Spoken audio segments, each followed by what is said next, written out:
तो hello students, आप सभी का हमारे थर्ड लेक्चर में स्वागत है। हम पढ़ रहे थे मैटर इन आवर सराउंडिंग्स। तो ये थर्ड क्लास रहेगा। इस थर्ड क्लास में देखते हैं हम आगे क्या क्या पढ़ने वाले हैं टॉपिक में। So we are studying the melting point of a solid.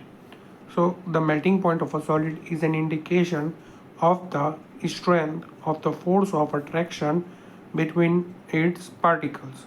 तो क्या बोल रहा है कि कोई भी जो सॉलिड होता है उसका मेल्टिंग पॉइंट वो उसका स्ट्रेंथ होता है कि इसका जो पार्टिकल्स होते हैं ना सॉलिड के अंदर में, तो उनके बीच में जो फोर्स ऑफ अट्रैक्शन होता है।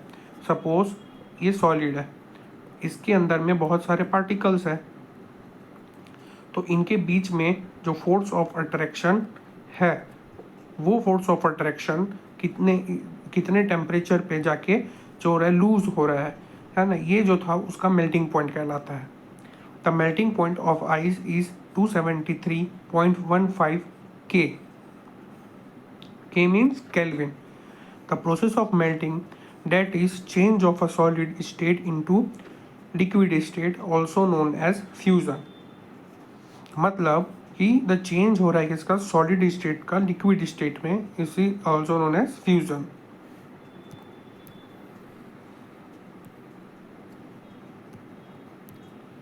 When a solid melts its temperature remains the same, so where does the heat energy go. You must have observed during the experiment of melting that the temperature of the system does not change after the melting point is reached। क्या बोल रहा है कि जब हम देखते हैं कि कोई भी सॉलिड जो है वो मेल्ट होता है, तो जैसे ही जिस स्टेट पे वो मेल्ट होता है तो उसका टेम्परेचर एक टाइम पे आने के बाद चेंज नहीं होता है। Till all the ice melts this happens even though we continue the heat the beaker, that is we continue to supply heat. Heat continue supply होते रहता है। This heat gets used up in the changing the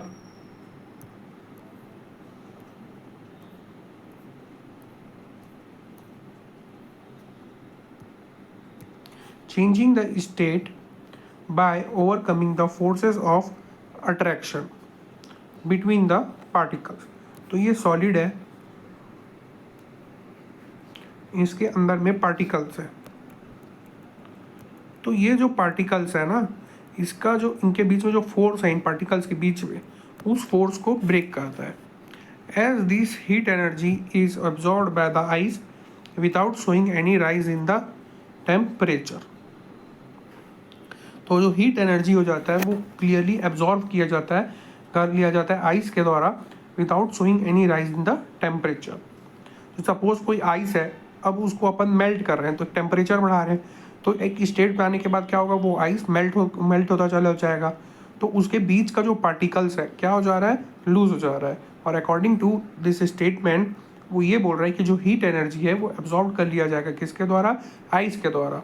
that's why क्या होगा, जो heat है वो ice absorb कर लेगा, दैन उनके बीच का जो पार्टिकल्स है वो वीक होगा और आइस मेल्ट होना चालू हो जाएगा, किसमें, लिक्विड में। It is considered that it's get hidden into the contents of the beaker and is known as the latent heat। और उसी को क्या बोलेंगे, latent heat बोलेंगे, which is absorbed by the ice। The word latent means hidden। The amount of heat energy that is required to change 1 kg of solid into liquid at atmospheric pressure and its melting point is known as latent heat of the fusion।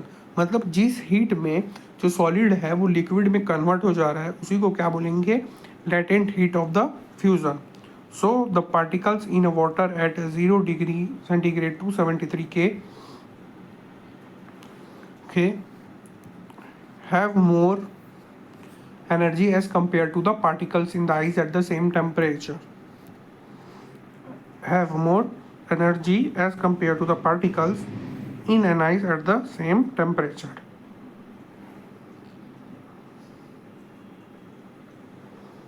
Now moving to the next topic or next paragraph, when we supply heat energy to water, particles start moving even faster at a certain temperature।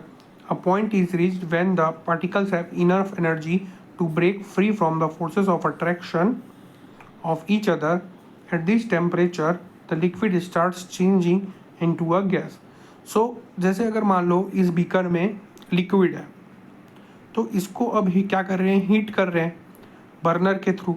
जब इसको heat करेंगे तो एक ऐसा state आएगा कि ये जो लिक्विड है वो क्या होना चालू, कन्वर्ट होना चालू कर जाएगा गैस में और वेपर में। The temperature at which a liquid starts boiling at the atmospheric pressure, तो ऐसा टेम्परेचर जिसमें ये जो लिक्विड है स्टार्ट होना चालू कर देगा, किसमें, बॉइलिंग होना चालू कर देगा, is known as its boiling point. उसी को क्या बोलेंगे, बॉइलिंग पॉइंट बोलेंगे। Boiling is a bulk phenomena.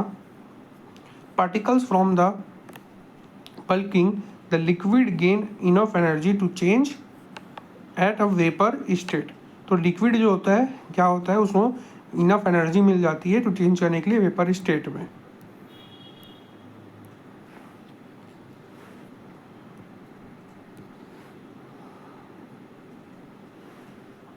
For water this temperature is 373 kelvin. Water के लिए क्या होता है, ये 373 केल्विन होता है। मतलब इस स्टेट पे वाटर जो है वो गैस पे कन्वर्ट होना चालू हो जाएगा। 100 डिग्री सेल्सियस 273 प्लस 100 तो 373 kelvin. Can you define the latent heat of vaporisation?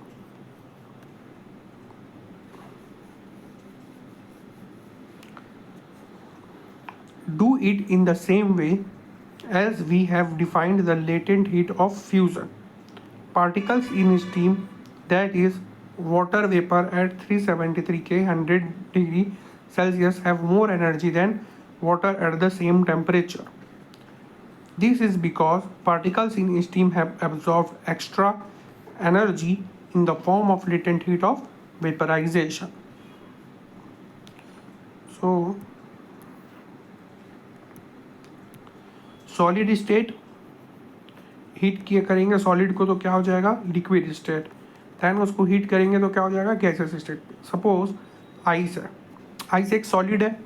अब जब इसको हीट करेंगे तो क्या हो जाएगा, वो लिक्विड में कन्वर्ट हो जाएगा। और जब लिक्विड को हीट करेंगे तो वो क्या हो जाएगा, गैसियस फॉर्म में हो जाएगा। अब गैस को अगर सेम अगर अब अपोजिट करेंगे, यहाँ से अपोजिट होना चाहते हो, गैस को अगर कूल करेंगे तो क्या हो जाएगा, वो लिक्विड फॉर्म पे हो जाएगा। लिक्विड को और कूलिंग करेंगे तो वो क्या हो जाएगा, फ्रीज जब होता है तो सॉलिड बन जाएगा। इट मीन्स अगेन आइस हो जाएगा। तो यहाँ तक आई होप आप सबको समझ में आया होगा।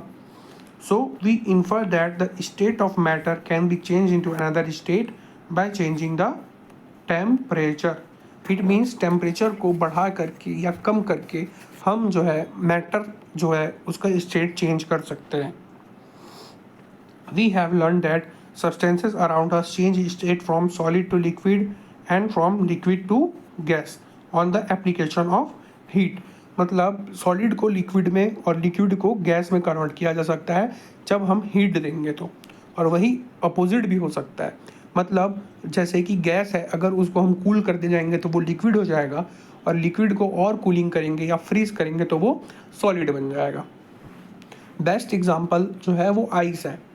आइस को अगर हम हीट देंगे तो एक टेम्परेचर आने के बाद वो लिक्विड में कन्वर्ट हो जाता है, और जैसे ही लिक्विड को और हीट देंगे तो एक टेम्परेचर में आने के बाद वो गैस में कन्वर्ट हो जाता है। सिमिलरली अगर हम अपोजिट देखें कि गैस को अगर हम कूल करते जाए तो वो कि उसका टेम्परेचर डिक्रीज करते जाए तो वो लिक्विड बन जाता है, और लिक्विड को अगर हम और कूलिंग टेम्परेचर को और कम कर दिया जाए तो वो आइस बन जाता है। लाइक फ्रीज़र में जो फ्रीज़र होता है ना हमारे घर में, तो हम क्या करते हैं, लिक्विड जमाते हैं उसमें, तो वो आइस में कन्वर्ट हो जाता है। तो वहाँ पे क्या हो रहा होता है, टेम्परेचर डिक्रीज हो रहा होता है।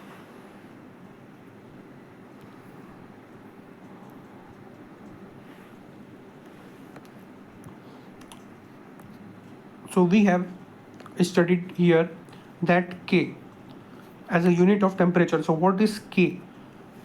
Let us understand. Kelvin is the SI unit of temperature. इसे SI unit of temperature बोलेंगे। 0 degree Celsius is equal to 273.15 K. For convenience, we take 0 degree Celsius is equal to 273 K after rounding off the decimal. To change a temperature on the Kelvin scale to the Celsius scale, you have to subtract 273 from the given temperature. मतलब kelvin से Celsius scale में अगर आना है तो subtract करना पड़ेगा कितना, 273 K. And to convert a temperature the Celsius scale to Kelvin scale, मतलब C से अगर केल्विन में जाना है यू हैव टू ऐड करना होगा कितना, 273 K to the given temperature.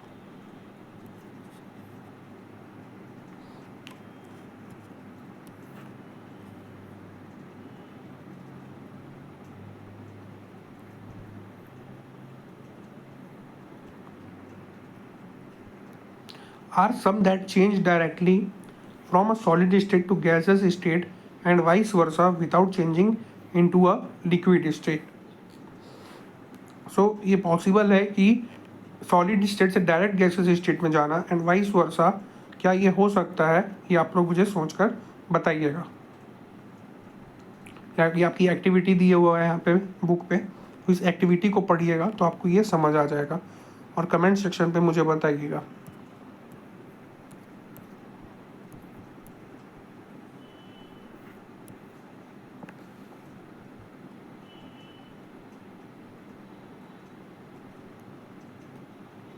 तो एक ये एक्टिविटी है, उसका ये डायग्राम मैं आप लोगों को थोड़ा सा समझा देता हूँ.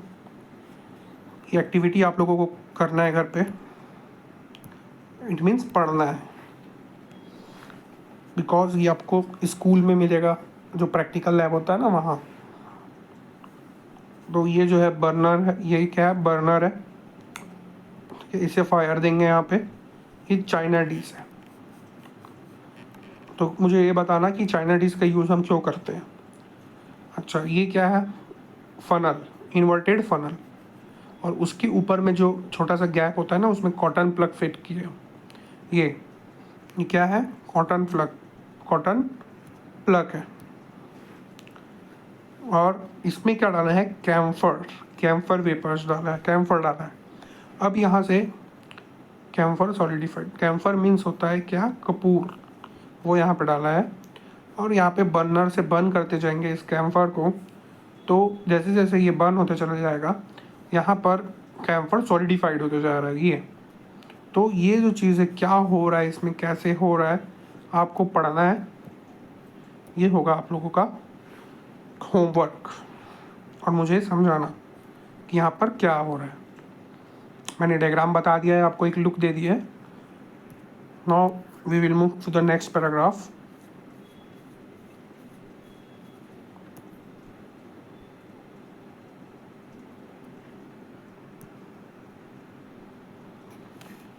A change of state directly from a solid to gas without changing into liquid state is called sublimation. मतलब सॉलिड का सीधा गैस में कन्वर्ट हो जाना बिना लिक्विड स्टेट में आए, उसी को क्या बोलते हैं, सब्लिमेशन बोलते हैं. And the direct change of gas into a solid without changing into liquid is called deposition. मतलब सॉलिड है, सॉलिड का डायरेक्ट गैस में कन्वर्ट हो जाना बिना लिक्विड फॉर्म में कन्वर्ट हुए, उसको बोलेंगे सब्लिमेशन. और वही अगर वाइस वर्सा हो जाए, मतलब गैस का सॉलिड में कन्वर्ट हो जाए बिना लिक्विड स्टेट में जाए, उसको क्या बोलेंगे, deposition.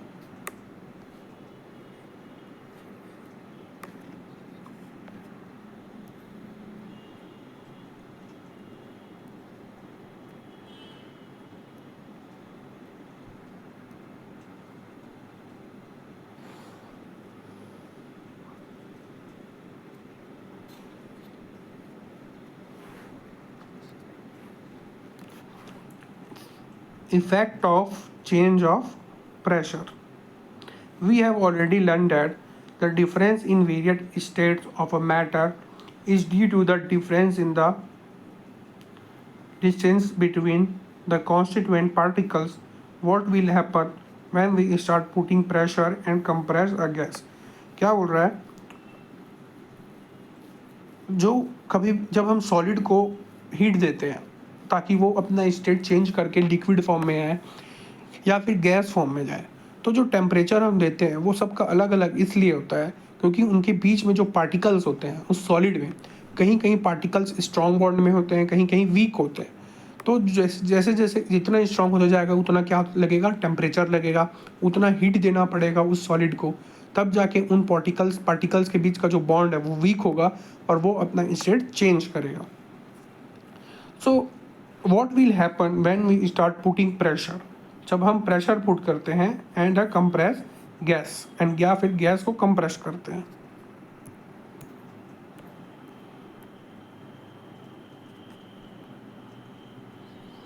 Let us see here. Applying pressure and reducing temperature can liquefy gases. Have you heard of solid carbon dioxide CO2? It is stored under high pressure. Solid carbon dioxide get converted directly into the gaseous state on decrease of pressure to 1 atmospheric without coming into a liquid state. तो जो carbon dioxide होता है, जो solid CO2 है, वो directly convert हो जाता है किसमें, गैसियस स्टेट में। कैसे, जब हम उसका प्रेशर डिक्रीज करते हैं 1 atmosphere pressure without coming into a liquid state, जब बिना लिक्विड स्टेट में आए। This is reason that solid carbon dioxide is also known as dry ice. उसी को ड्राई आइस भी बोला जाता है क्योंकि ये बिना, सिर्फ सॉलिड जो कार्बन डाइऑक्साइड होता है उसका अगर 1 एटमॉस्फेरिक प्रेशर डिक्रीज कर दिया जाए तो वो सीधा क्या होता है, गैसियस फॉर्म में चला जाता है। Thus we can say that pressure and temperature determine the state of substance. So pressure and temperature, whether it will be solid, liquid or gas.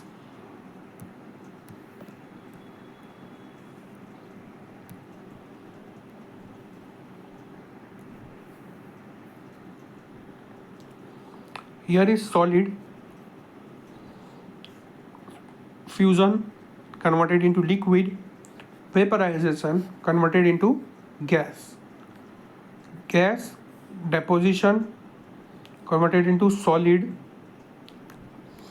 okay, solid sublimation converted into solid to gas is called sublimation, gas to liquid is called condensation, and liquid to solid is called solidification. मतलब solid का gas में direct convert हो जाना क्या कहलाता है, sublimation कहलाता है। गैस का लिक्विड में डायरेक्ट कन्वर्ट हो जाना क्या कहलाता है, कंडेंसेशन कहलाता है। और लिक्विड का सॉलिड में कन्वर्ट हो जाना क्या कहलाता है, सॉलिडिफिकेशन कहलाता है। Inter conversion of 3 states of matter.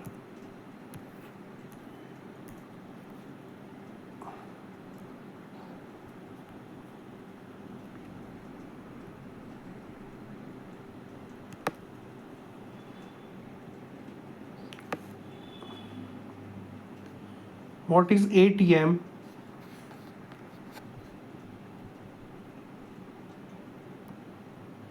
Atmospheric pressure, ये हम देखेंगे यहाँ पे।